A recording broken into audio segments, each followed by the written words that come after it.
Are we good? Can you hear me?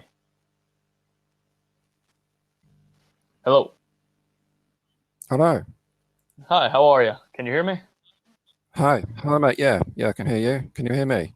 Perfect, yes. Good to go. Yeah, that's good. Technology, eh? Crazy. Technology. That's crazy. Okay. Um, you'll see from my profile, I haven't got my name up, so I'm Mike. So how do you do? There's a handshake. Yeah? Nice to meet you. There How you it is. doing? Yeah, okay. I'm good. I'm That's shmoo. it. This is my first. Yeah. Okay. This is my first proper debate on this. Okay. Welcome. Um, Welcome. Welcome to the world okay. of QallOut. Welcome. Nice Yeah. area. I'm going. Okay, thank you. I'm going to be blunt, and I'm just going to sort of read you my opening statement Please do. of Speak from the what heart. my way that I view the way that I view things about All Israel. right. Okay, Yes, sir. um, Israel is a rogue state. It is run by a government whose policy is to occupy its indigenous population and subject it to inhuman treatment.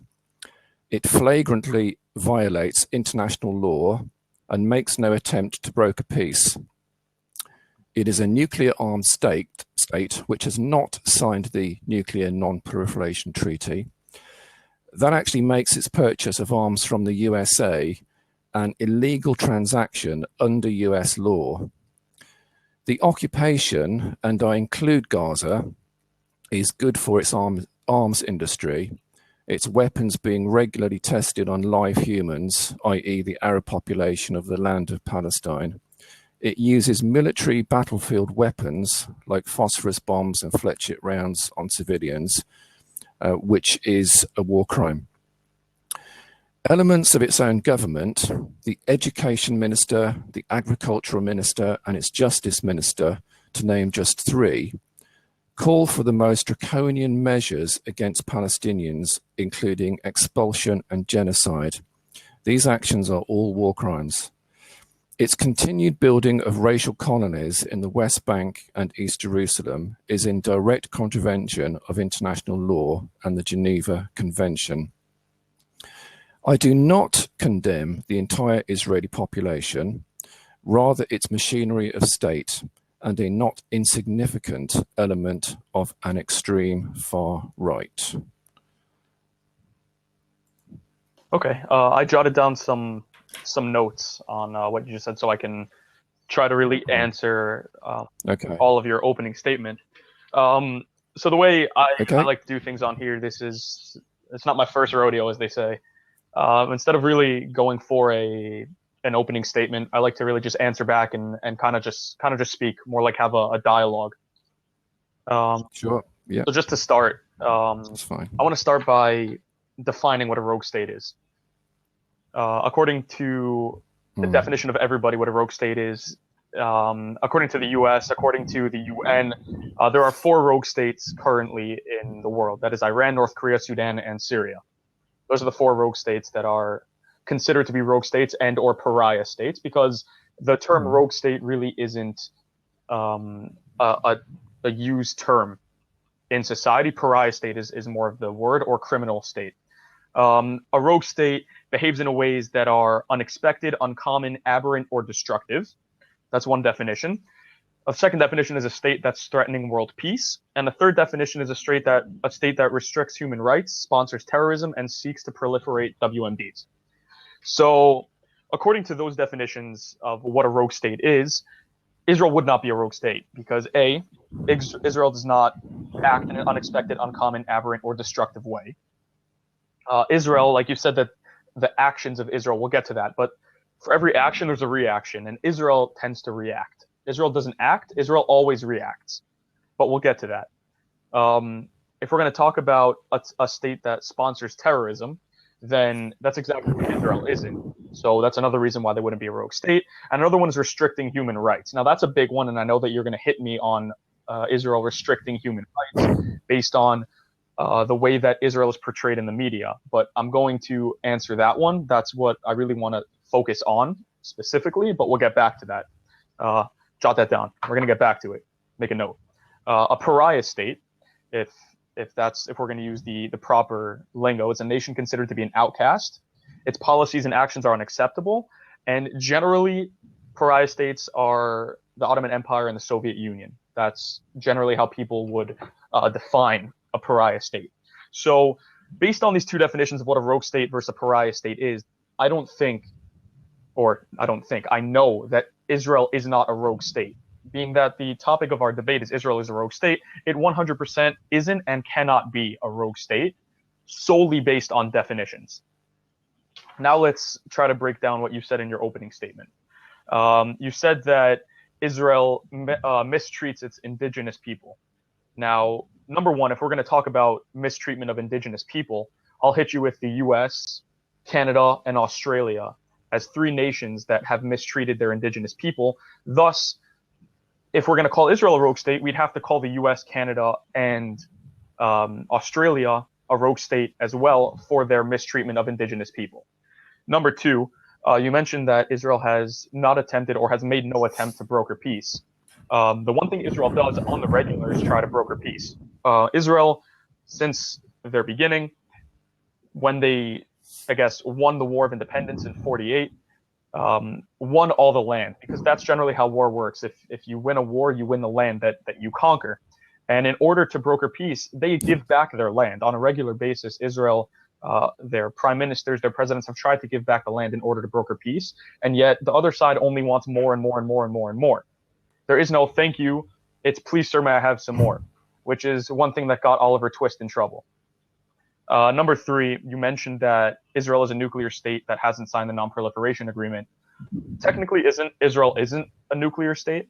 There has been no ever confirmation that Israel is nuclear. And I know I saw that face right there, but Israel has never stated that they are nuclear. So if we're going on the technicalities, Israel is not nuclear, specifically on the technicalities. Now, do I say that they don't have nuclear weapons? I won't say that, because I try not to lie. But are they a nuclear state? Technically, no.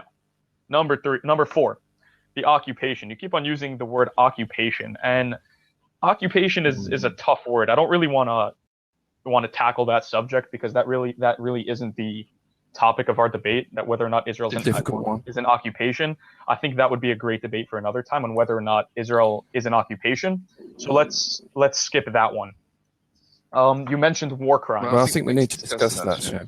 I do also. I think that the idea of Israel being an occupation is something that is very much overblown and something that is very much taken out of proportion.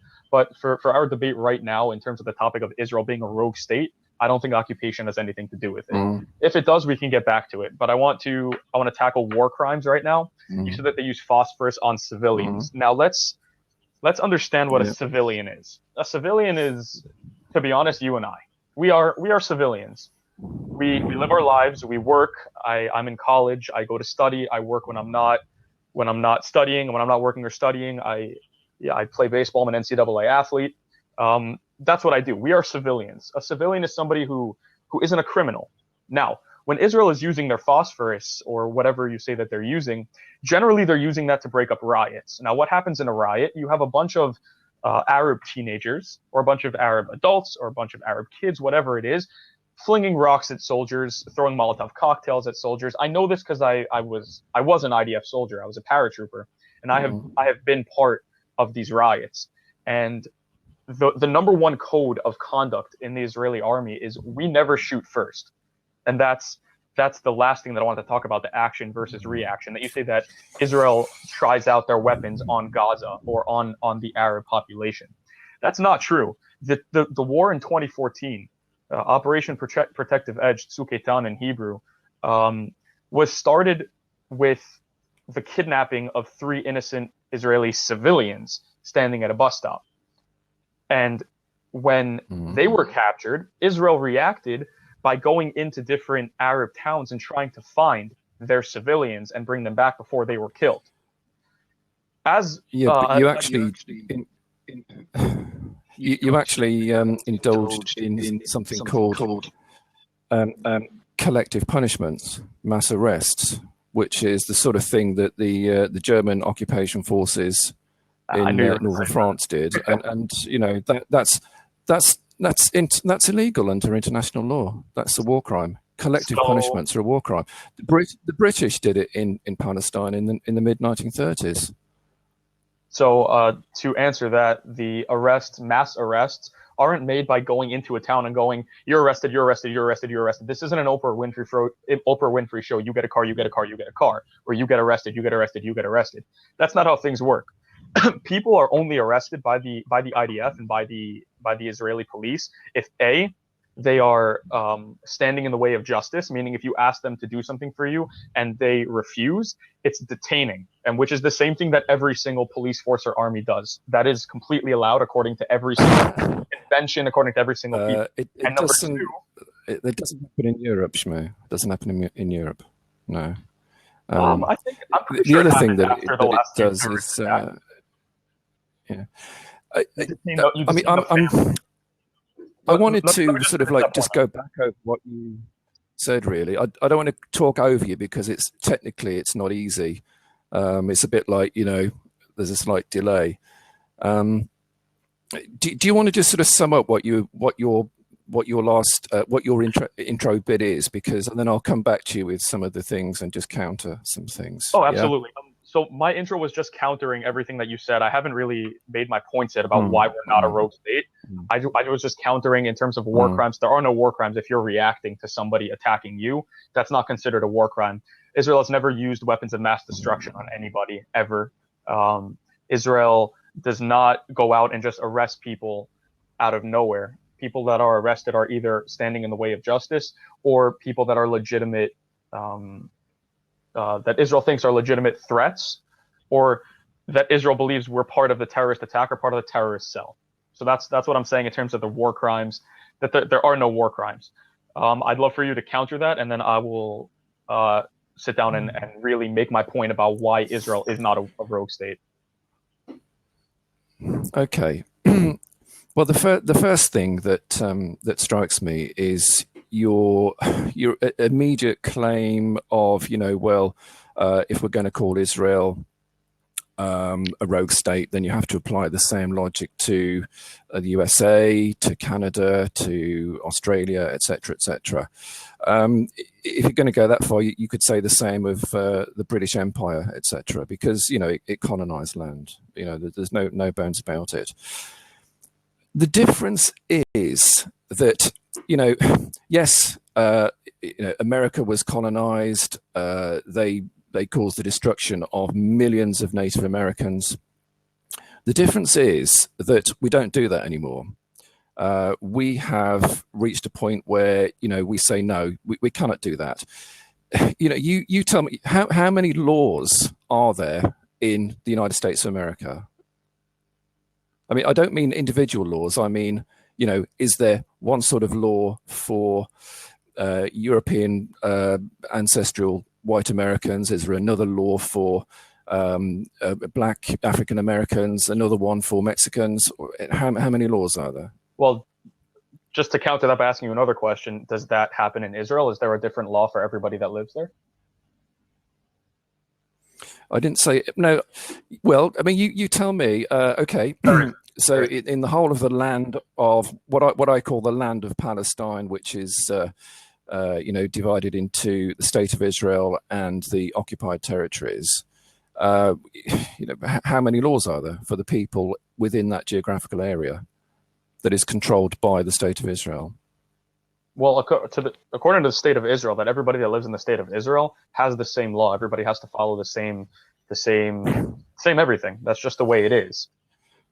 Yeah. What about the people in the what you call Judea? What you would probably I won't obviously I don't want to try to jump the gun and assume, but what I hear a lot of Israeli people calling Judea and Samaria, what I call the West Bank of Palestine. What law are the Palestinians subject to who live there? So actually, I was posted there, so I would know what their law is, I guess, if you want to call it that. There is no different law. The difference over there is that the Arabs in the West Bank have their own autonomy. They are allowed to live on their own in Ramallah and Jenin. They are allowed to live on their own. The Israeli army does not enter. The Israeli army does not enter into Ramallah or Jenin. They don't. Are you talking about? No, you're talking about area A and B, aren't you? That's the one in. You're talking about area A and B. Hebron. Yeah. Okay. Right. I'm talking about so the Palestinians who live within the militarily controlled, occupied areas of the West Bank. What do you mean by military control? Well, Area C, for instance.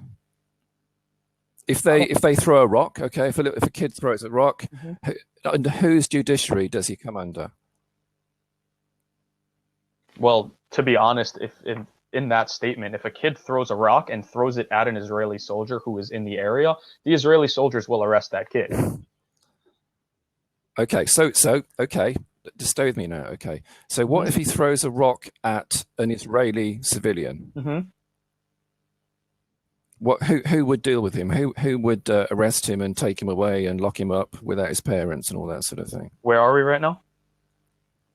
Where are we currently standing that this rock throwing occurred?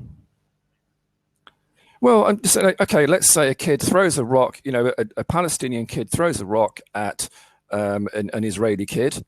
Who arrests him and what judiciary system does he come under? Does he go? Is he taken to the Palestinian police? What happens to him? Does he go to a Palestinian court to be dealt with? So they don't deal with that. I mean, if we're going to be, like you said at the beginning, we're going to be very blunt. Okay, nobody has ever seen that occur. You throw it at an Israeli kid if you're in an Israeli territory, because technically you're supposed to be looking out for your own area. If it's a Palestinian area that Israel has given to the Palestinians to live in, the Palestinian police should be policing that. But if you want to look, absolutely a given. But if you want to look back at Palestinian police policing those areas, I will throw you back into the 1990s. There were two Israeli soldiers who accidentally wandered into a Palestinian area in a place that the Palestinian police were supposed to have autonomy and supposed to be on top of everything. And these two Israeli soldiers wandered in, and a mob of Arabs actually came down upon them, brutally murdered them, dragged their bodies, mutilated them, dragged their bodies through the streets on the backs of motorcycles. The Israeli government, the Israeli police, the Israeli army contacted the Palestinian police, the Palestinian government, to do something about it, and they said, "Oh, sorry, our hands are tied," or whatever. So the fact is that it's not a fair question, because if we're in America, and I know you said locked up without his parents, if we're in America and you commit a felony, it doesn't matter what age you are, you're going to go to juvie. If you commit a felony, you're going to go to regular. Yeah, but you're going to be without your parents. Yeah. The difference is, shmu. Now, if you don't want to agree with me, I mean that's up to you. But this is based on the information that I have from Amnesty International, from the Red Cross, from the United Nations, from B'Tselem. You can pick up some examples of sort of bad things that have happened to Israeli soldiers, and I could pick out loads of horrible things that have happened to Palestinian civilians. We could do that all night. But the essence of it is this, that if a Palestinian child, or an adult for that matter, commits a crime in the occupied territories, he will be dealt with under Israeli military law. If an Israeli kid is guilty of the same crime, he will be dealt with under the Israeli civil law authorities. And that is the difference. So now, it's actually, that's not the case. There's actually much more of a leniency towards a Palestinian kid. If you remember last year, there was a whole big talk about how an Israeli civilian may or may not have murdered an Arab kid who may or may not have been homosexual. And if you remember, the Israeli government came down very, very, very hard on, I believe, 4 or 5 Israeli citizens, detained them without having any information as to whether or not they did it, detained them in the same way that people may think that they detain Palestinian civilians. Turns out in the end that it was a Palestinian who had murdered this child and set him ablaze because he was homosexual and because he, quote unquote, put a stain on their family. And I actually want to talk about that more as in terms of why Israel isn't a rogue state, that exact statement. But Israel does things the exact same way. If an Israeli child is suspected of doing something, they will be thrown in lockup the same way that any other person is. You commit a crime, you go to jail. The end. Same thing in Monopoly, same thing in life, same thing in the United States, same thing in Britain. Okay, I mean, I don't think I'm going to convince you, Shmu, but I mean, you know, the evidence is to the contrary of that. You know, there was, I mean, like there's something like 400 children under the age of 16 in Israeli custody presently. You know, there's, I mean, we see videos every day. I get reports, I get emails straight from Gaza and the West Bank of all sorts of things that are going on all the time. And, you know, I am firmly convinced, and so are millions of other people around the world, that Palestinian inhabitants of the West Bank are treated very, very much differently to the Israeli settlers who live in the racial colonies in the West Bank. I mean, you know, I think let's not talk about that or not, because we're going to have to just agree to disagree. But I just want to come back to one of the other points that you said about when you said, you know, Israel never attacks, it only reacts. Well, I mean, I dispute that. I didn't say but never. then you also... I didn't say never. Okay, never mind. Okay. Never, yeah. Anyway, but the thing you said, you know, the thing is, you know, if you win a war, you conquer territory, and that's it. That's your territory. No, I'm sorry, but that's not it. You know, we fought World War II, which was an absolute disaster for humanity. And after it, the civilized nations, so-called, got together and said, look, you know, we can't have this happen again. And something called the United Nations was formed, and they put down some rules, and one of which was, I think it's resolution, is it 242? I can't remember, but you know, that the territory can no longer, hang on, what's the, just don't think the right word for it. The acquisition of territory through military conquest will no longer be permitted under international law. Up. I didn't hear a word that. So I'm sorry. I mean, okay, I'll try that again. Okay, the UN resolution, I think it was 242, decreed that the acquisition of territory through military conquest can no longer be accepted as a legitimate claim to land, to territory. And I, you know, we live by the rule of law, and I'm sorry, but that's it as far as I'm concerned. So correct. If it was only through the act of a military defeat, then yes, you would be correct. But it wasn't only through the act of a military defeat. It was actually given to us by none other than the British. I believe it was the Balfour Declaration that gave Israel to the Jews and made Israel into a Jewish state. But no, it didn't. No, it didn't. No. Shmu, I've got to stop you there. Right, the Balfour Declaration, which was written in 1917. In fact, you could really call it the David Lloyd George Declaration, because it was Lloyd George's driving force behind it. The Balfour Declaration did not give the land of Palestine to the Jews, and certainly didn't promise a state. It was a very carefully worded document, and I know it very well because I've studied it very deeply. It said the British government will look favourably upon establishing, now this is very important, establishing a homeland in the state of Palestine. Okay, just that sentence alone. I mean, that's important, because it is not the home; it is a home in Palestine, provided the rights and freedoms of the indigenous populations are not harmed in any way. And in fact, when Israel eventually became a state in May 1948, that was actually one of the conditions laid down that the proviso that the United Nations decreed at the time. They said that we recognise the state of Israel, but there is this little caveat that is still there, that the rights of the indigenous population must be respected. And I mean, I'm just paraphrasing, but basically, you know what I mean, that they mustn't be harmed or moved in any way. So, that really, I mean, this is probably a thing for another debate, but that could actually call into question the legitimacy of the state of Israel. But I want to ask you if you want to talk about the Balfour. One second. We don't need to talk about the Balfour Declaration. We're not talking about whether or not Israel's a state. We're talking about whether or not it's a rogue state. But I want to ask you. You said that Israel, it could call into the legitimacy of the Israeli state due to the fact that they attacked the population. Who attacked whom in 1948? Right. Well. I believe it was the army. 1948 is a bad place to start. Jordan and Iraq, which marched to the British. Yes. Man, right. Okay, hang on. Let me see. One day, five Arab armies attacked the state. Is that right? Yeah. Hang on. Let me just have a look in my book. No, you see, I've read it a little bit differently. The so-called war of 1948 is something which that's become sort of like a modern myth, really.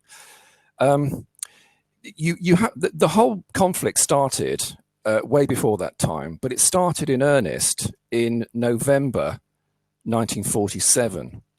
I'm sure you know that the petition plan was put on the table. Yeah. So 1947, I think it was November 1947, the plan was put on the table and it was offered to the Arab population and to the Jewish population. And of course, we get this again and again. The Jews accepted it and the Arabs rejected it. So it's their fault that, that's it, Well, one could ask the question, why should any peoples be asked to give up more than half of their state? Because they were actually, the Jewish section was given about 55% of the land, and the Arab about 45. Even though the Arab population was higher, the Jewish section had the better land, the better water resources.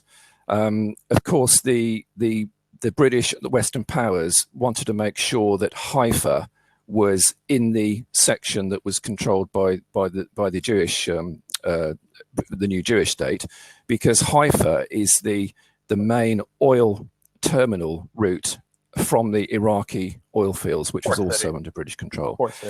Okay, so 1947, so November. So basically, the Jews said yes, the Arabs said no.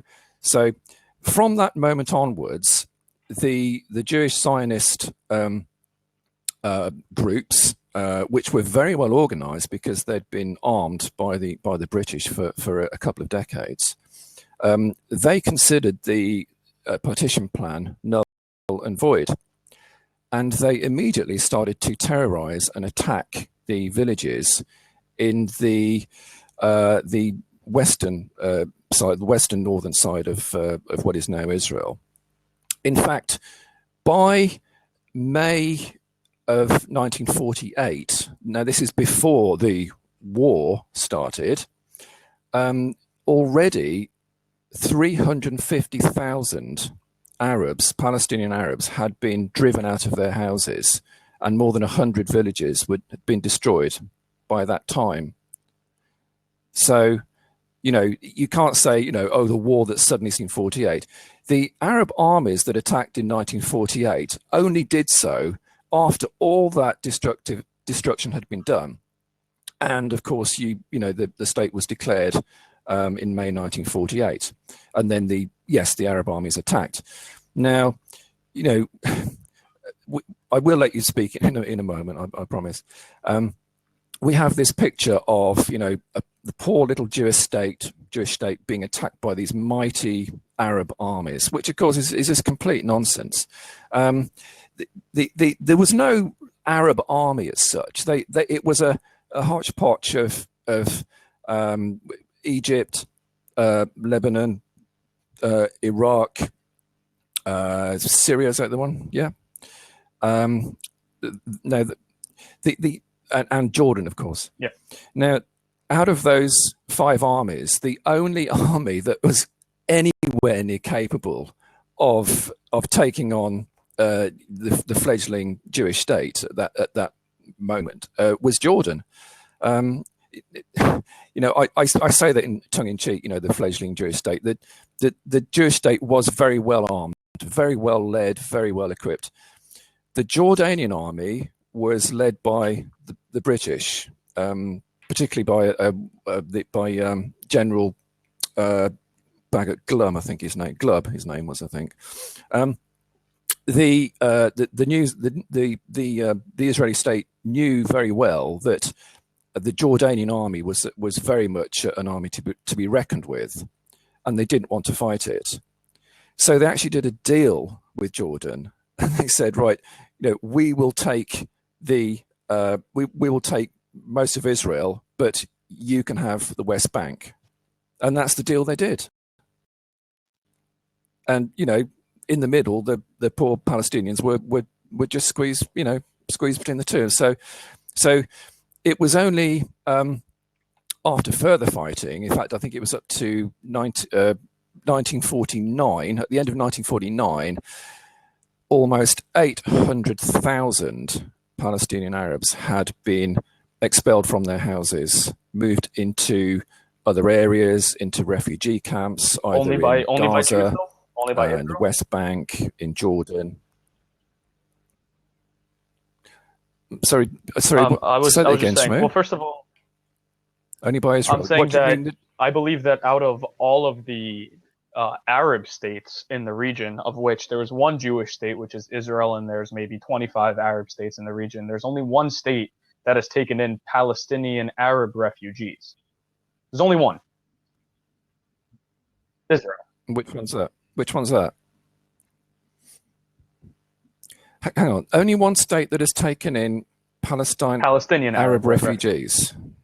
What you mean? And made Palestinian? And made them citizens of their? Have given them rights. Have given them opportunities, etc. I mean, how many? You said there were 800,000 Palestinian Arab refugees. Where did they? No. What was that? What was the number you said? 800,000. Okay. There was almost 800,000 Palestinians were moved off of their lands, driven out of their villages into the West Bank, into Gaza, into refugee camps. Basically, they were pushed out of their homes. I mean, they went they went a variety of places, basically, but they were pushed Jordan out of their homes. homes. Them. Lebanon didn't accept them. Egypt didn't want them. Syria didn't want them. Nobody in the region wanted them. Nobody in the region allowed them refugees in.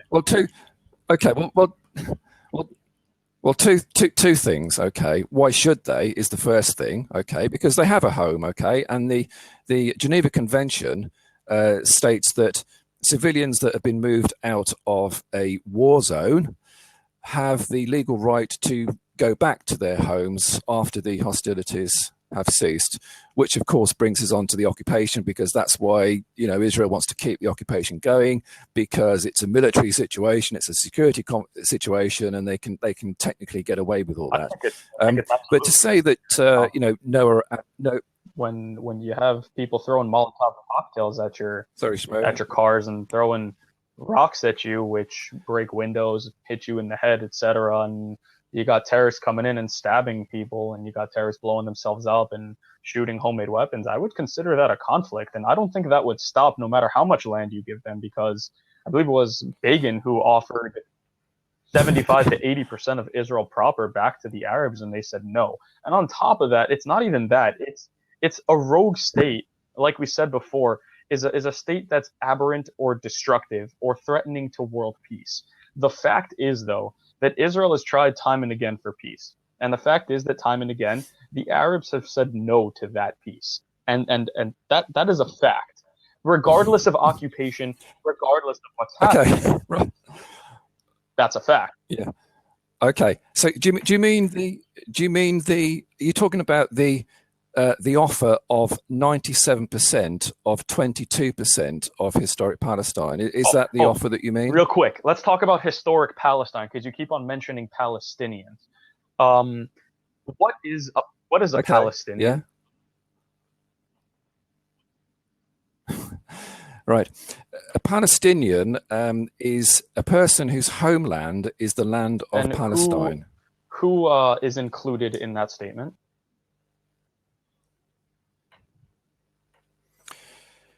Who is included in that statement? Okay.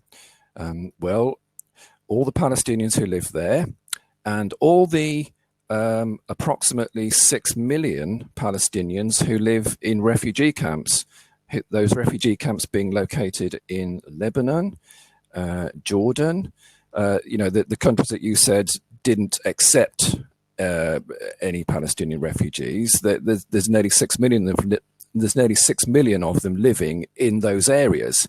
Now, I know they're not citizens of those countries. I know they're living in refugee camps, but they have the legal right to go back to their homes within the land of Palestine. You forgot that is something their very home. key. Wait. I know you got. Oh, come on. Palestinians, which is the Palestinian people, are an ethno-national group comprising the modern descendants of the people who have lived in Palestine over the centuries, including the Jews and the Samaritans, who today are largely culturally and linguistically Arab, who are Arabs. So, Palestine and Palestinians include Jews and include Arabs, which is why Palestinians is not a... One second. I think I get my 2 minutes at this point. Palestinians is not, as people use it nowadays, to only mean Arabs. Palestinian Arabs are Arabs. The term Palestinian really came about with the PLO, the Palestinian Liberation Organization, the PLO, whatever it is, Yasser Arafat. That's where the term Palestinian really came into effect. It came into effect when the Arabs living in that region decided, we want people to have sympathy for us, so let's start calling ourselves Palestinians, because that sounds more like the state of Palestine.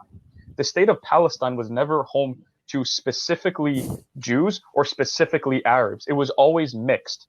In fact, if you want to look into the Bible, I really don't want to bring this in, but the Bible has Jews living in what is nowadays Israel. It also has other nations living in what is nowadays Israel. That's what the Bible says. You can't dispute that. That's written in the Bible.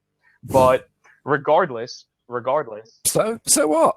That's what I'm saying. I don't want to bring the Bible. Bible's not a historic document. I don't want to bring the Bible. The thing is, shmu, I mean, I made no reference.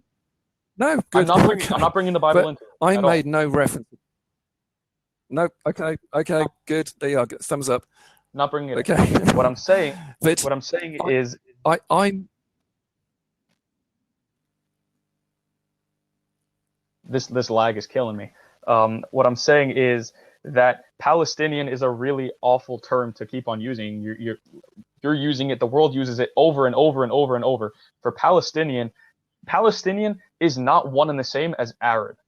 Arab and Palestinian are not one and the same. Palestinians can also refer to Jews because, as we just said before, on what the definition of a Palestinian is, it's somebody that lives in Palestine, or not somebody that lives in currently, or who did culturally live in Palestine. And culturally, we know that the Jews lived in Palestine. Not even the Arabs dispute that.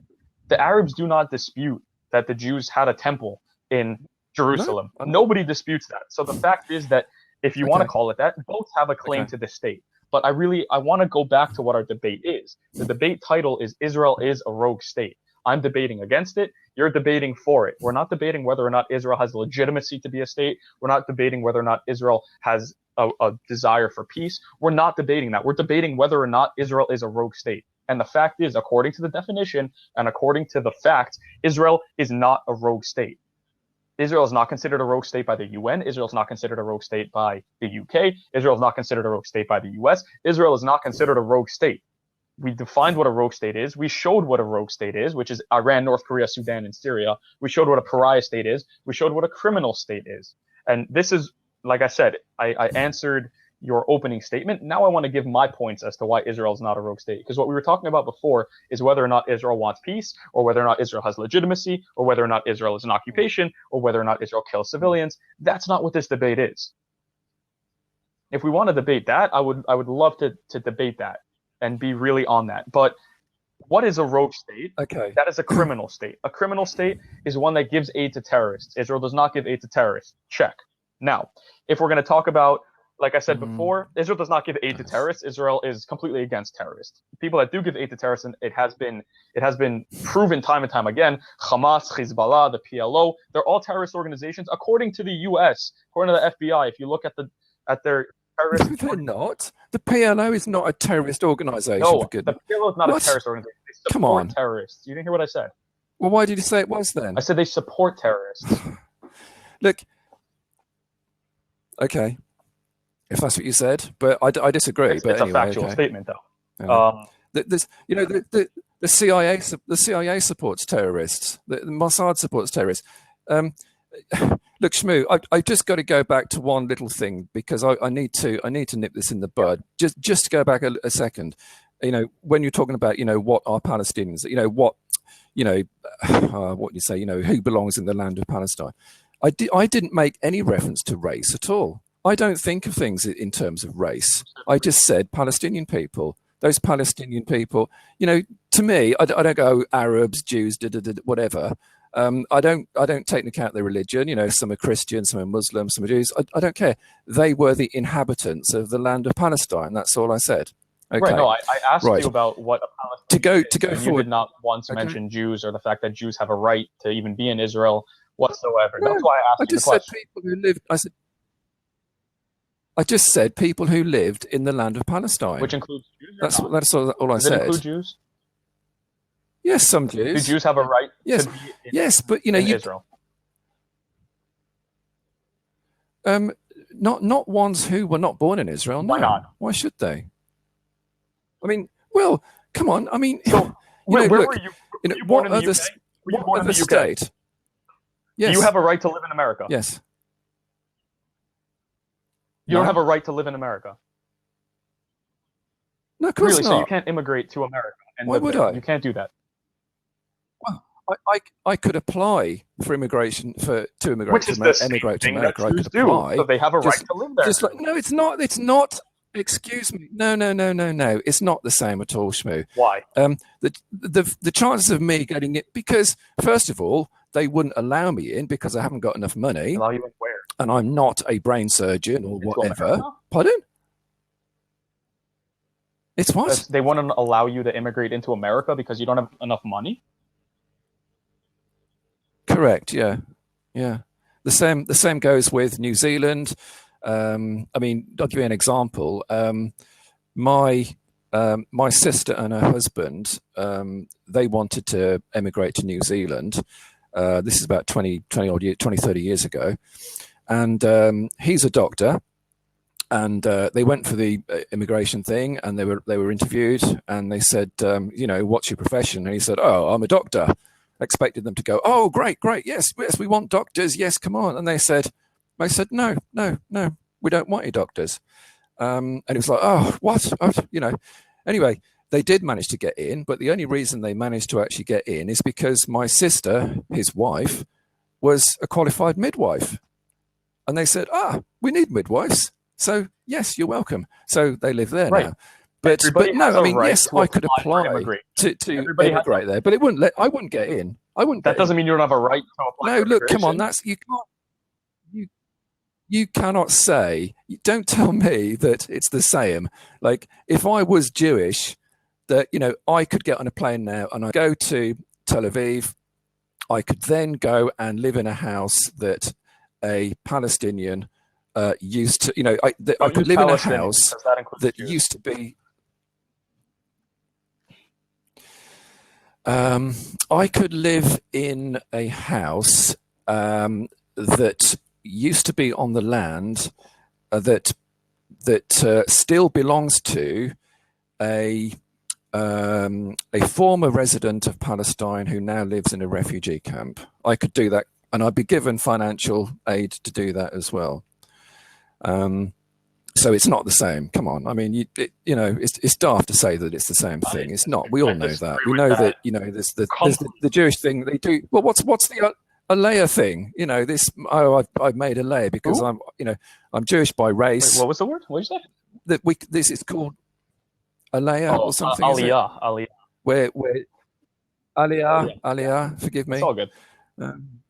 So there's no comparison. I mean, that's ridiculous. You can't just apply for Aliyah to Okay, but make look, Aliyah. to get There's whatever. But I, if I recall, I look, was in the middle of come on. proving why Israel's not a rogue state. I didn't get a chance to do that yet. Okay, yeah. Okay. No, you didn't. No, true. Correct. We've been talking about everything that is not in this debate. We've been talking about is Israel legitimate? We've been talking about is Israel terrorist? We've been talking about does Israel want peace? We haven't talked about whether or not Israel's a rogue state, which it is the definition of this debate. I like to debate on topic, so let's stay on topic. Okay, that's fine. That's Stay on fine. topic. A rogue state. Refugees in Israel. Are they treated well? Are they given an area to live? Are they taken in? Yes. Israel takes in refugees 100%. Check. From where? Check. Doesn't matter where they take in refugees. From where? They've taken in Arab refugees. No, have they taken any Syrian? What, Syrian? Oh, you want to talk about Syrian? Syrian let's talk about Syrian.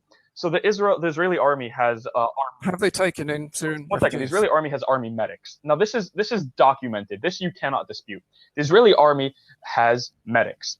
And what does the Israeli army do now that there's this Syrian conflict that's been going on for a while? Israeli army medics are stationed on the Israel-Syrian border, all the time taking fire from the different forces on other sides because they don't like Israel either. But the fact is they're stationed on the Israel border. Any Syrian that is injured or who needs help is allowed to turn to those medics, ask for help, and those medics will 100% without question help them. Surgery, bring them to a hospital, etc. Well, fine. Wait. That's normal. No. That's spillover from a conflict. Do they want a medal for that? Israel also sends in buses into Syria to bus people out in order to help them, in order to bring them to hospitals, in order to give them medical care. That is not necessary. That is not anything that's necessary of anybody. Israel does that. 2, negotiating with terrorists. Does America negotiate with terrorists? Does the UK negotiate with terrorists? Does any other, as you call it, what do you call it? Liberated country or whatever, or normal country, do they negotiate with terrorists? Do they deal with terrorists? No, Israel does. What do you mean? Do you mean when the UK started to talk to the IRA in 1998, I think it was, and eventually got the Good Friday peace agreement, and it transpired that the UK government had been talking to the IRA for many years. But that's not negotiating. In fact, the UK government made. If the IRA came in, we talk. I mean, if the IRA came in and kidnapped a soldier of the Queen's Army, would the UK negotiate with them? Yeah, that's different. That's different. That's what I'm talking about. Israel negotiates 100%. In order to get their soldiers back. There is never a time. If you want to talk about captured Israeli soldiers, we can talk about the captured Israeli soldiers that started the second Lebanon War. Israel did not start the war. They first tried to get their soldiers back. Hezbollah said no. Israel went to war to get their soldiers back. Gilad Shalit, captured by Hamas. Israel did not go in and start bombing Hamas. Israel went in and started a dialogue with Hamas, eventually giving back over 1,000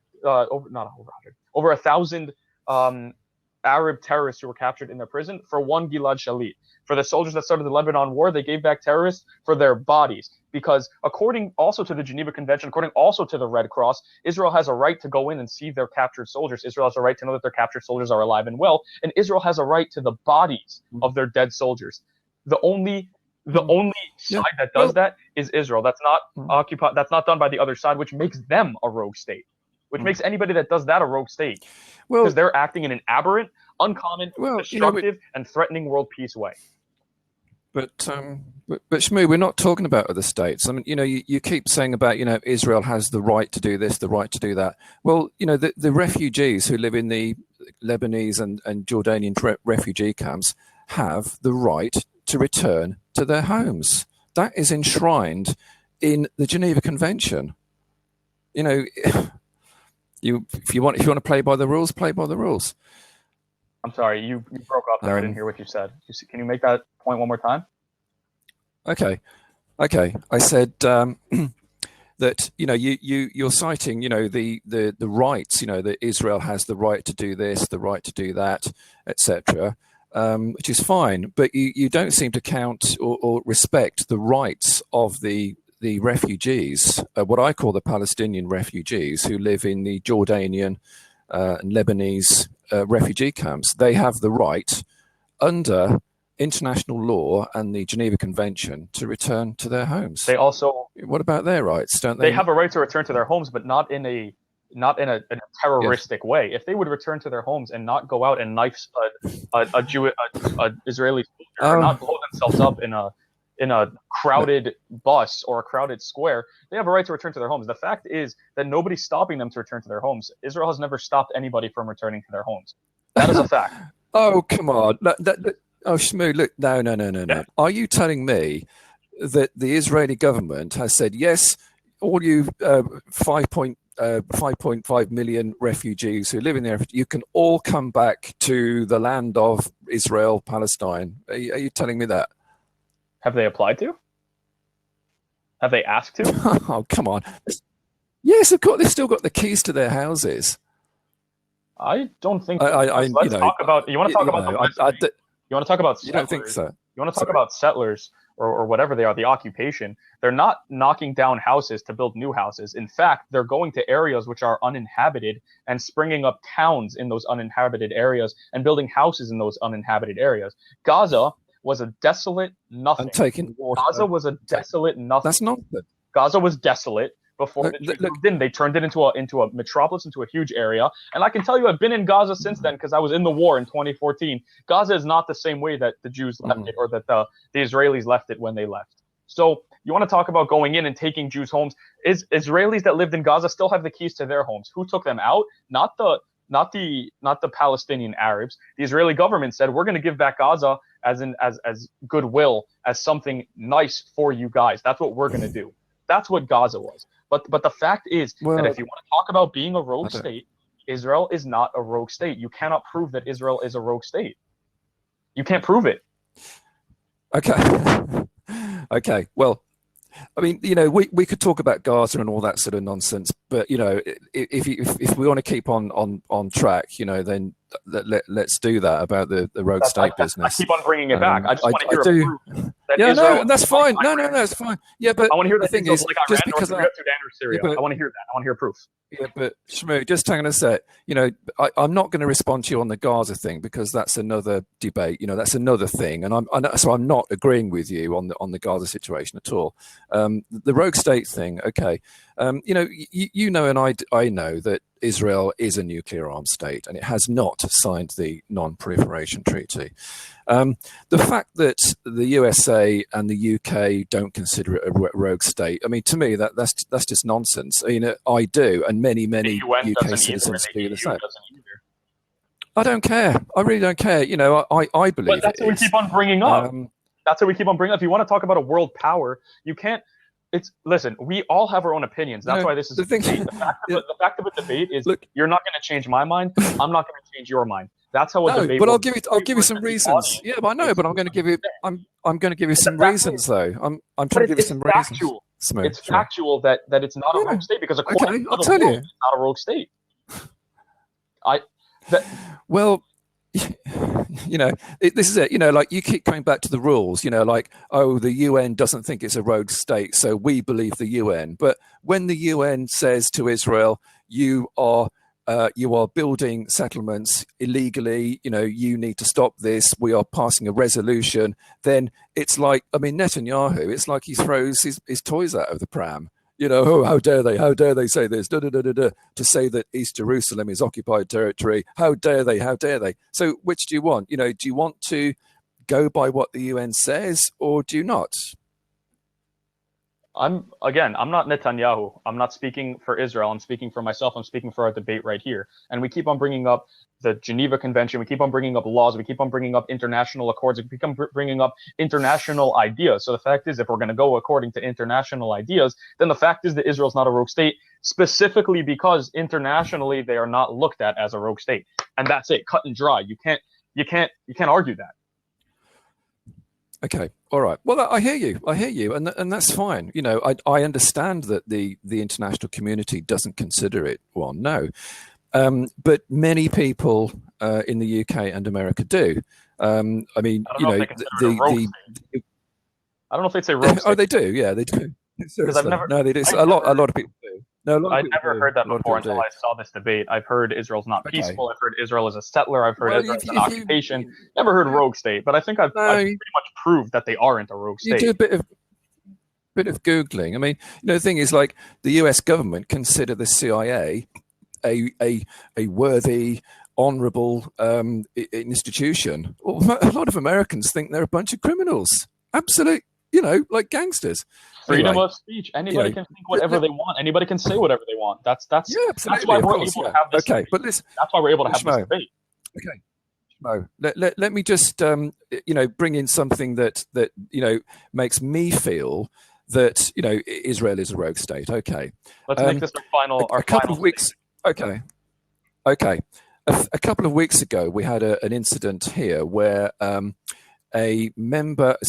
employee of the Israeli embassy in London, his name was Shir Masot, was filmed by an undercover reporter working for Al Jazeera TV. He was filmed talking about at least two of our government ministers. Okay. And he said that he would like to, referring to one of them in particular, Sir Alan Duncan, who is the our deputy foreign minister. He said that he would like that he's been causing trouble, and that he would like to take him out, or take him down, rather. I think he said. And he said similar things about what. Okay, well, it doesn't really matter, does it? He said, I'd like to take him. I'd like to take him down. Is what he said. Okay, it doesn't really matter whether it's take him out, take him down. Whatever. I mean, you could interpret either thing in different ways, but most people will see that meaning that he wants to destroy his reputation and make him resign from his post. In other words, he is trying to criminally, really, interfere and undermine our parliamentary democracy and our machine of government. Now, it was in the newspapers for a short period of time. In fact, he called our Foreign Secretary Boris Johnson. He called him an idiot, I think, something like that. Suffice it to say that if a Russian and this chap, apparently he was his role was he was a senior political officer working at the Israeli embassy in the employ of Mark Regev, who's the ambassador, of course. The whole thing was brushed under the carpet. There's a little announcement about it in Parliament that the ambassador has apologized and we forgot the whole matter. Imagine if that had been a Russian representative who'd said that, or an Iranian one, there'd be absolute hell to pay. But this is it. This is why I believe Israel is a rogue state, because it just gets away with anything. It's all just brushed under the carpet. And the other thing is, Shmu, how come Israel takes part in the Eurovision Song Contest? I don't understand what that has to do with anything. Nothing at all. I just thought I'd put it in because it's just always bugged me. I have no idea. I don't know why they take part in Eurovision, and I don't watch the Eurovision. I'd only heard of it once before. I don't know what Eurovision is. Anyway, it's just it's a daft pop song contest. It's like American Idol. You've got to watch it with a sick bucket next to you. I don't watch those things. I watch sports. Anyway, look, ESPN. ESPN. I don't watch them. Don't get me wrong. But look, I think we've had a good chat. We haven't lost our temper. That's good, because we've got to talk. People have got to talk. I would, just try and reach out to you, really. And I study lots, and some of the things that you've said to me, I will look at some of these things, of course. But I hope that you will also look at some of the things that I've talked about as well. Absolutely. Okay. Mike, correct? All right, mate.